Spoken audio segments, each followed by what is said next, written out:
കുടുംബശ്രീയുടെ പശ്ചാത്തലത്തിൽ ഒരുക്കിയ ചിത്രം കർമൂസ കരയുള്ള കഥയുടെ സ്ക്രീനിംഗ് വനിതാ ദിനത്തിൽ കോഴിക്കോട് കോർണേഷൻ തിയേറ്ററിൽ നടന്നു. തിയേറ്റർ ആർട്ടിസ്റ്റുകൾ അണിനിരക്കുന്നു എന്ന സവിശേഷത കൂടിയുണ്ട് ഈ ഹ്രസ്വചിത്രത്തിന്.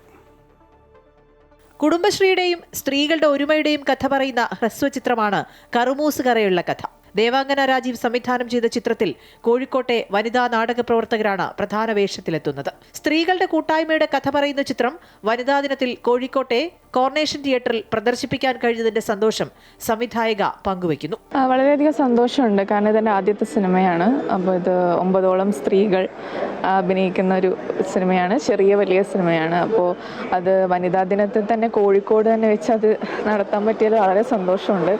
കാരണം അത് എല്ലാവർക്കും കിട്ടുന്ന ഭാഗ്യമല്ല, പ്രത്യേകിച്ചും കോർണേഷൻ തിയേറ്ററിൽ വെച്ചിട്ട്.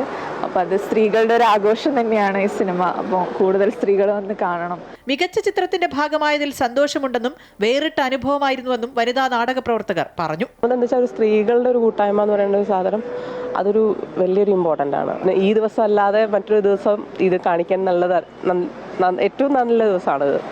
അത് ഇതിൽ കൊടുക്കുന്ന ആ തീമിൻ്റെ കൺവേ ചെയ്യുന്ന മെസ്സേജ് അങ്ങനെയാണ്. സ്ത്രീകൾക്കിടയിൽ ഒറ്റപ്പെടുത്താനും അവഗണിക്കാനൊക്കെ എളുപ്പം കഴിയുന്ന സംഗതിയാണ്.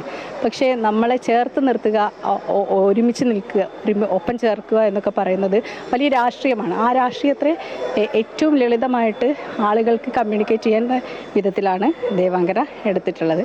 ഒരു സ്ത്രീപക്ഷ സിനിമ എന്നതിലുപരി കേരളീയ ജീവിതത്തിന്റെ പരിച്ഛേദം കൂടിയാണ് ഈ സിനിമയെന്ന് കാണികൾ പറഞ്ഞു. 35 വയസ്സിന് ശേഷമുള്ള സ്ത്രീകളുടെ പ്രശ്നം വളരെ ഗൗരവതരത്തിൽ ഈ സിനിമ പ്രതിപാദിക്കുന്നുണ്ട്. അതുകൊണ്ട് തന്നെ അതൊരു സ്ത്രീപക്ഷ സിനിമയാണോന്ന് വെച്ചാൽ ഒരു സ്ത്രീപക്ഷ സിനിമയാണ്.